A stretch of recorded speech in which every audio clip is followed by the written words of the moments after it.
C trace ci-dessous dans un repère orthonormé d'origine O et la représentation graphique d'une fonction f définie et dérivable sur l'intervalle 0,10. Donc sur l'intervalle 0,10, on a la représentation graphique de la fonction f. On considère les points P et R, on a les coordonnées des points. Le point Q a pour abscisse E, donc le point Q a pour abscisse E, avec E environ à 2,718. Les points P et Q appartiennent à la courbe C, la droite D parallèle à l'axe des abscisses et passe par le point Q, etc. Les parties A et B sont indépendantes. Première question. Donc dans cette partie, les résultats seront donnés à l'aide d'une lecture graphique et sans justification. Donc, parmi les trois propositions ci-dessous, quelle est celle qui désigne l'équation de la droite PR? Donc la droite PR, c'est celle-ci. Donc l'équation d'une droite, c'est la forme y égale à ax plus b. Donc il faut trouver A, le coefficient directeur, et b, l'ordonnée à l'origine. L'ordonnée à l'origine, je vous rappelle que c'est l'endroit où la droite elle coupe l'axe des ordonnées. Donc ici c'est 2. Donc b doit être égal à 2. Donc là c'est 1. Donc on élimine le A. Donc ça se joue entre le B et le C. Maintenant il faut trouver le coefficient directeur. Ici le coefficient directeur c'est 1. Ici le coefficient directeur c'est 2. Donc pour le coefficient directeur, on prend 2 points de la droite, n'importe, ici par exemple. Et ensuite, on regarde le déplacement. Donc l'ordonnée à l'origine c'est 2. Ici on prend 2 points de la droite. J'aurais pu les prendre ici. J'aurais pu les prendre ici. Donc je les ai pris ici pour bien écarter de tous les tris ici. Donc quand on va de ce point-là à ce point-là, on se décale de 1. On monte de 1. Donc le coefficient directeur c'est 1 divisé par 1. Donc ça fait 1. Donc la réponse c'est celle-ci. Ensuite, donner les images de f de 1 et f' de 1. L'image de 1 depuis le collège, vous savez, donc 1 c'est un antécédent, donc son image c'est 3. D'accord, f de 1 égale 3. f' de 1, c'est le coefficient directeur de la tangente à la courbe au point d'abscisse 1. Le point qui a pour abscisse 1, c'est le point P, et donc il nous faut le coefficient directeur de la droite PR. On vient de le faire dans la question d'avant, c'était 1. Donc f' de 1 égale à 1. On a fait ici. Ensuite, question 3. Une seule de ces trois propositions est exacte. F est convexe sur intervalle 0,10. F est concave sur intervalle 0,10. F n'est ni convexe ni concave sur intervalle 0,10. Donc quand on voit graphiquement ici que la courbe elle est toujours en dessous des tangentes, donc si la courbe est toujours en dessous des tangentes sur 0,10, on peut dire que F est concave sur intervalle 0,10. Ensuite, question 4. Encadrer l'intégrale de 1 à 2f de x dx par deux anticonsécutifs. Donc l'intégrale ici, il faut déterminer, donc là on voit que la fonction sur intervalle 1, 2, la fonction f ici, elle est continue et positive. Donc en gros, cette intégrale-là se correspond à l'aire qui est sous la courbe, au-dessus de l'axe des abscisses, et entre les droites x égale 1 et x égale 2. Donc il faut l'encadrer, il faut donner un encadrement. Donc c'est compris entre quelle valeur et quelle valeur. Donc là c'est très simple. Une unité d'aire déjà, on voit que c'est un carreau. Donc là, entre x égale 1 et x égale 2, j'ai pas tracé les droites, mais bon, vous avez compris. Donc là c'est une unité d'aire, 2 unités d'aire, 3 unités d'aire. Et donc là on peut pas faire un carreau en entier. Donc si on rajoute un carreau, ce sera trop. Donc on peut dire que l'intégrale elle est comprise entre 3 et 4. C'est tout, c'est l'encadrement.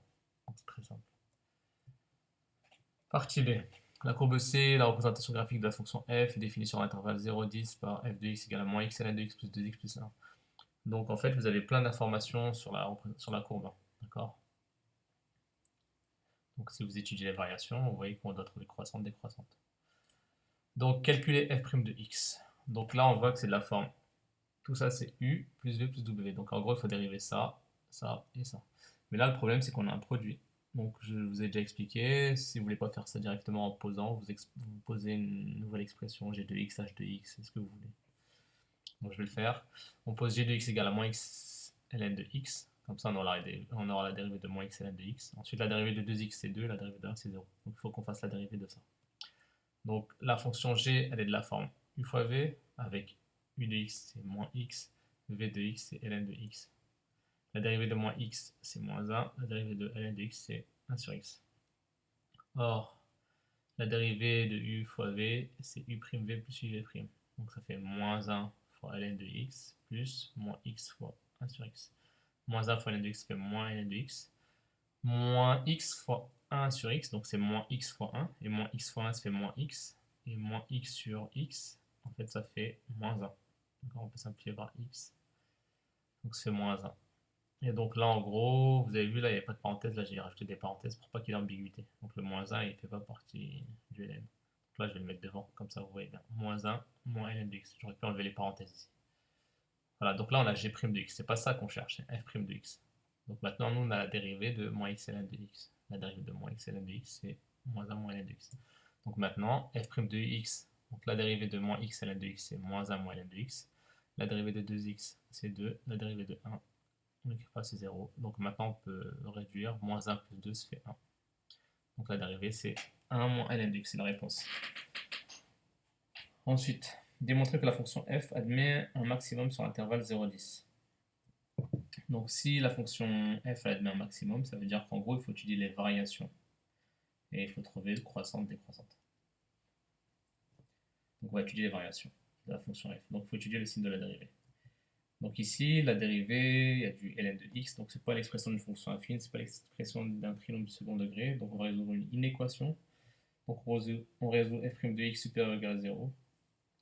Donc ça fait 1 moins ln de x supérieur ou égal à 0. Ici, pour faire simple, vu qu'il y a un moins ici, je vais enlever moins ln de x dans le membre de gauche. Donc pour enlever moins ln de x, fait plus ln de x.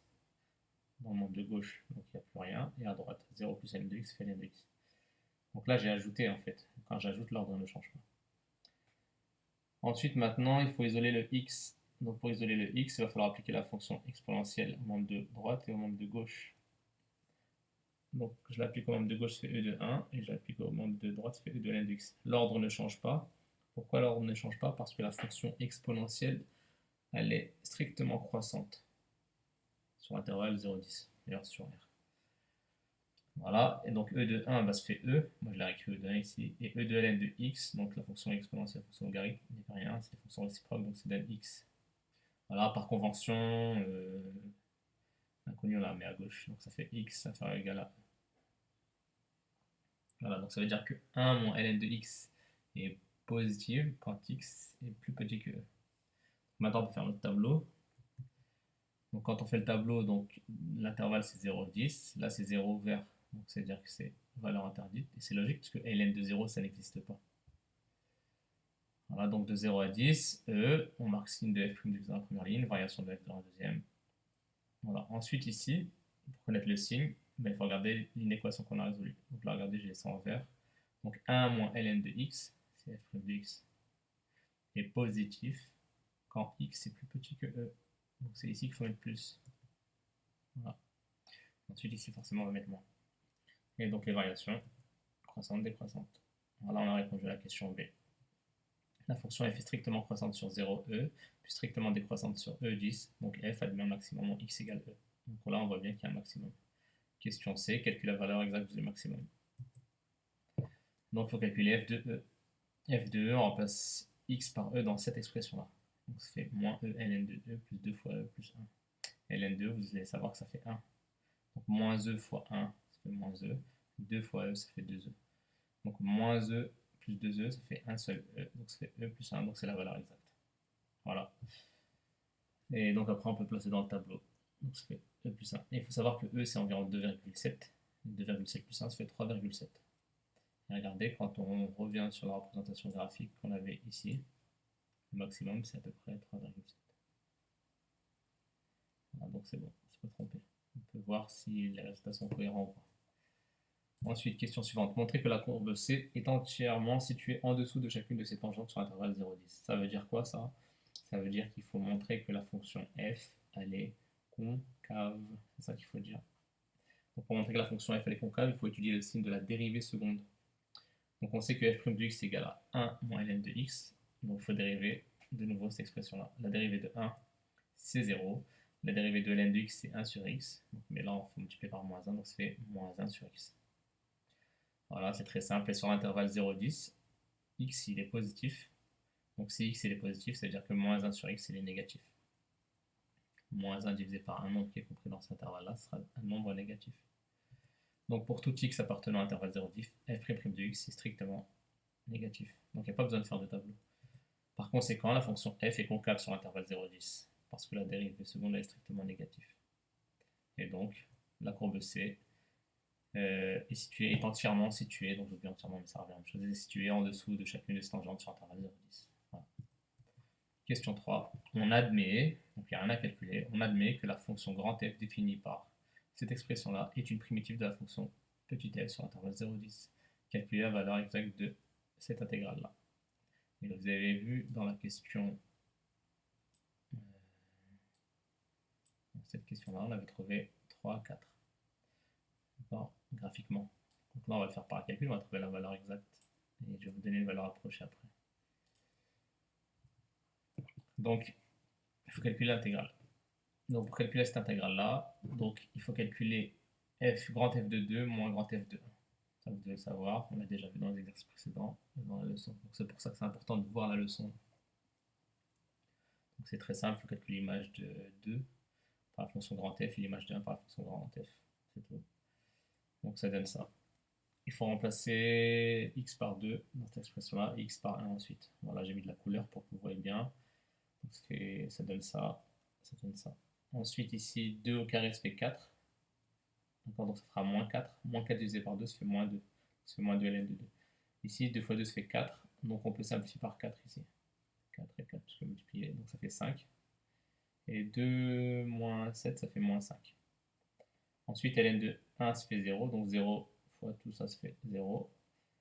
1 au carré, ça fait 1. 1 fois 5 quarts, ça fait 5 quarts. Et 1 moins 7, ça fait moins 6. Donc ça fait 0. Voilà, 5 moins 5, ça fait 0. Donc il me reste moins 2 ln de 2. Ici, on met sur le même dénominateur. Donc il va falloir, ici, le dénominateur, c'est 1. Donc il va falloir multiplier par 4. Moins 6 fois 4, moins 24. Donc ça fait 5 quarts moins 24 sur 4. Donc ça fait moins 21 quarts. Et moins 21 quarts. Donc ça fait moins 21 quarts. Mais vu qu'il y a un moins ici, ça fera moins 21 quarts. Donc ça fera plus 21 quarts. Voilà, je l'ai écrit ici devant pour ne pas mettre de parenthèse. Donc c'est 21 quarts moins 2 ln de 2. Donc ça, c'est la valeur exacte. On peut laisser comme ça. Ou alors mettre sur le même dénominateur. Ici, le dénominateur c'est 1. Donc il va falloir multiplier par 4. Donc 4 fois 2. 4 fois moins 2, c'est moins 8. Donc ça fait 21 moins 8 ln de 2 sur 4. Voilà, on a répondu à la question. Et en prenant la calculatrice, on trouve 3,86. Donc c'est cohérent. Voilà pour mercredi, l'exercice 6.